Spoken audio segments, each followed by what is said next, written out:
Hey guys, what is up? This is Bert from Team Shell Shocked here. I'm joined with Jordan. And we're going to be doing our Christmas talk show. And we haven't done it in a while, and we're sorry about that. We were getting our studio set up. So we're going to get right into it. So on to the first question. Jordan, why don't you start us? Okay. What do you think of airsoft? What do you think of airsoft cheaters, and how would you handle them? Cheaters, you're gonna have them everywhere. They're a pain, but you got to deal with them. I mean, you can't get rid of all of them, and they're just you don't want to handle them in the wrong way. I mean, if they're not calling it, and you absolutely know, like this guy is different from everyone else. You can absolutely see that it's him. Just confront a ref about it. Tell him, get the ref to look and watch him for a little bit. But there's no need to go yell at him, get in an argument with him, or get in a fist fight even, or even go full auto on him. I see no point in that. Yeah, I don't either. I totally agree with you. I definitely just go up, confront the ref, say, hey, this guy that looks like this is not calling his hits. And you definitely want to make sure, if he's walking with you, you definitely want to point him out. Make sure it's him, because if you're using the same gun and you look the same, you definitely want to make sure it's him, though. You don't want to say, if it's between me and him and we both got KWAs and we're all both wearing our loadouts and he says, oh, it's him, when I was on the other side of the map than him, and case in point, it doesn't work that way. So you want to definitely make sure you're pointing out the right person. Don't take it in your own hands to go up and full auto him. If you do want to just go up to him nicely, say, hey, I've been hitting you, I don't know if you're feeling it, even if he's wearing a plate carrier especially, because sometimes you don't feel it. If you get shot in the back or something, you're running and they shoot you in the back, and that's not your fault all the time if you don't hear it or anything. If he starts to be a jerk about it and I was calling my hits, just walk away. Don't get in a fight. Yeah, just walk away and say, why don't we just go like this? Why don't we both just respawn or something and call it good? Like, no need. It's a game, man. I know some people play it religiously like us, but even us, we call our hits, we make sure we're doing everything right. We want the safety and everything priority. I don't care if we have to go out if someone's arguing with us. It's like, all right, we'll just go out, man. It's okay. Why don't you use the next question? Okay, coach. Go on, that's what you want. Yeah. What attachments do you recommend for CQB guns compared to field guns? I've gotten this question a lot. I've asked myself this question a lot about my DMR, especially because it's finished and I need to get some attachments for our upcoming trip in 6 months to Bad Blood. We're heading out to in Platte Kills, New York, so we'll definitely be there. And if you want to come say hi, come say hi if you're there. Probably have our tent set up somewhere and be rocking and rolling. So, but anyways, I personally, it all depends on where you play, how you play. If you're more of a CQB gunner, you might not want a PEC box on there, a big 9 times magnified scope like my DMR has, maybe a foregrip, a strobe flashlight, especially if you're playing indoor or night games, it helps a lot. Maybe even a laser on there. It all depends really. Maybe even some Magpul front sights if you want them. So that's my sight on them. So what's yours? For CQB guns, most people like to keep them lightweight, so usually not a lot of people run heavy attachments or a lot of attachments. So I'd say if you need a vertical grip, run that for more stabilization. A good set of sights, iron sights, red dot if you want it, a nice flashlight or a laser. And for field, I'd say just a scope or not even a scope, a red dot that just you can see good depending on the distance that you have set. Especially, yeah. Yep. Red dots are great, especially ACOGs. They're great. You can get them for $40. Some of the cheap ones, and they got raised already, and they're absolutely great sights. So, and they look good if you want more of a field and you want to just throw suppressor on the end. If you're going to more of a big op or something and you want a little bit of range, put your other barrel in, throw your suppressor on there, and even put a magnifier on it right before your ACOG. It works great. I've seen a lot of people. I've actually tried it, and it works great before. So, alright, to your question. Okay. Let's see what we get here. What camo do you prefer for the environment you play in? Well, we play in a grassy, green environment, but the buildings are tan. We run a Desert Digital camo as our team camo, and bringing it back. yep. No more multicam. We don't need that. Desert Digital, baby. Yeah, it works well in our environment, surprisingly, with how much green we have. It's just because it's the desert, it's kind of darker, and it has different shapes and stuff, so it just breaks up our person, and for whatever environment you play in, I'd just say something that breaks up your person in a color that resembles the environment. Yeah. Well, like I've said before to people, I've played at 3 fields, and some have been dark, some have been mid.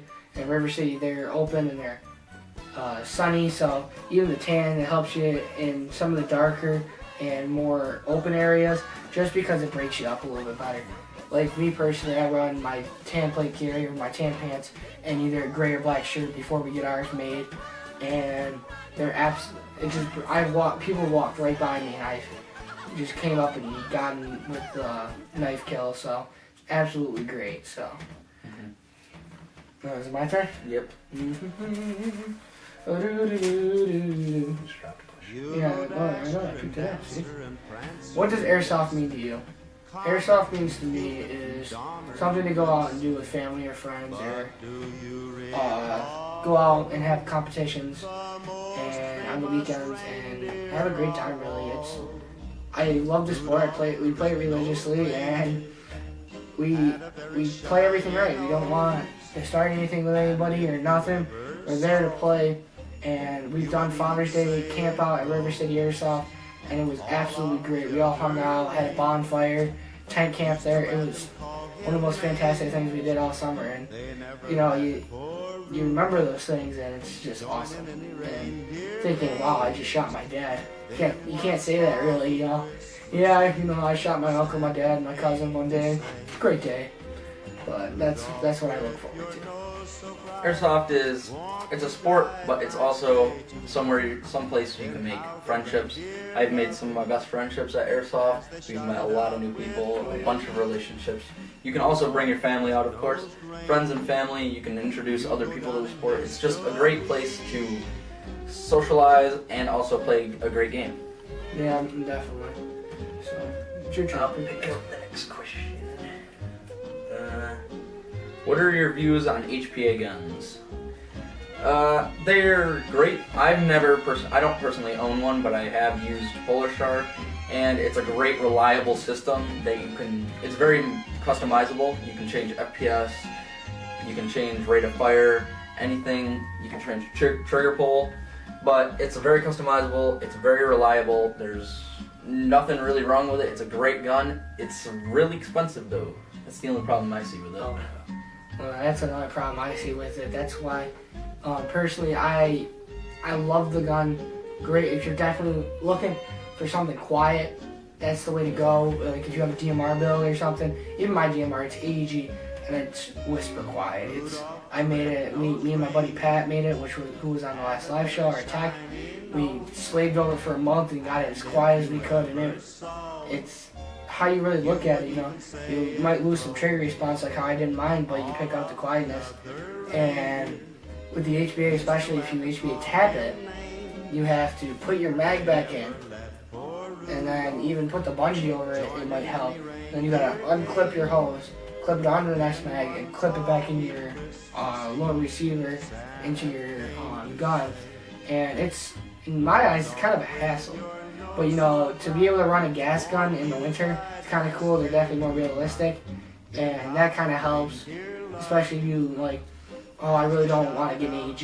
You can maybe buy 3 more mags and just maybe shorten your loadout a little bit and run it with a tank and a line and regulator and run your gas gun in the winter. That's especially where we live in upstate New York. It's kind of hard. So. But they're overall really good systems. Yeah, they're very good. Expensive, but very good. Definitely worth it. If you had the money, I definitely recommend it. Yep. Definitely. Why don't you choose the next question? Okay. Why do you choose to play at River City? Okay, so I've been asked this question multiple times the past few months, and the main reason is it's the environment we like to play in. I'm speaking for myself. I don't know about my teammates, but I definitely don't love indoor. I like it, but I'm not. I rather play outdoor if I had the chance.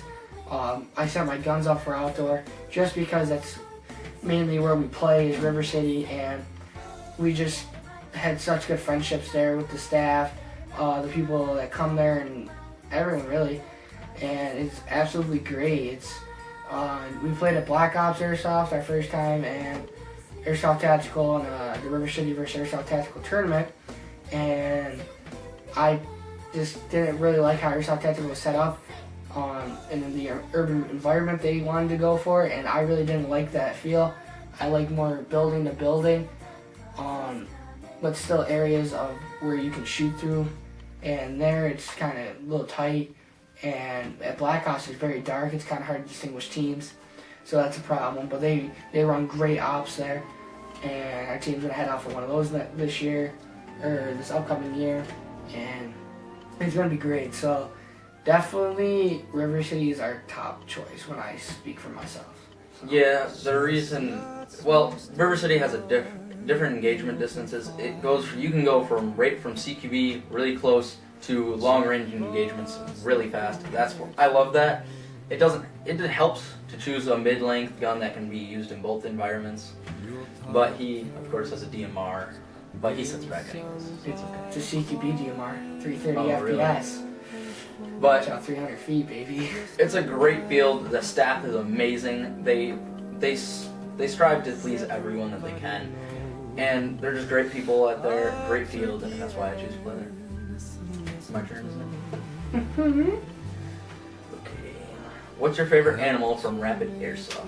My favorite animal is a red panda. They're very cute.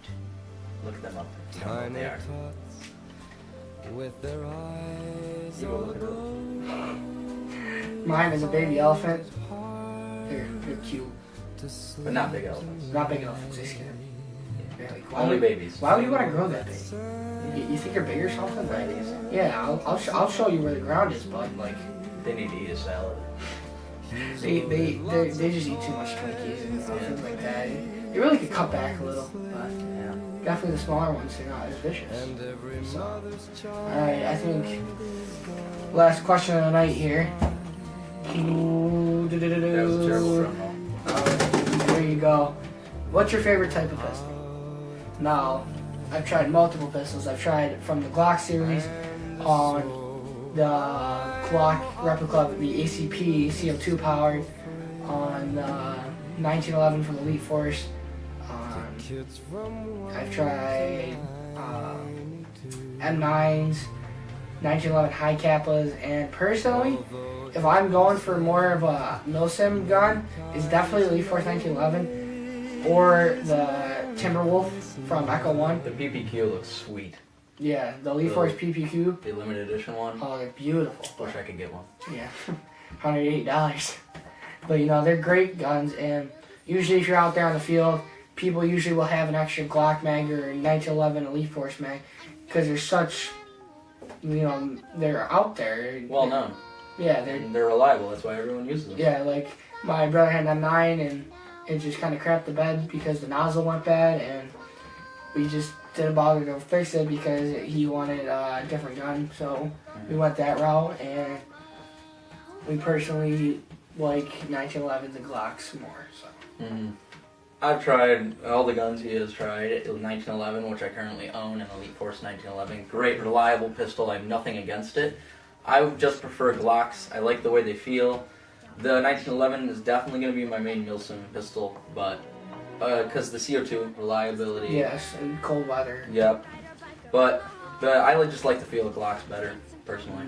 I definitely know where he's coming from because you're sitting there and the 1911 feels a little realistic, but you don't have the mag capacity as you could have on a Glock, and the Glock's a little bit wider, so you get a better grip on it, personally, and I just think Glocks would be the better route in some cases. But Elite Force 1911s, definitely my top milsim gun, in which I'm going to run at probably Operation Ironclad if I can head out there next year with some of my buddies.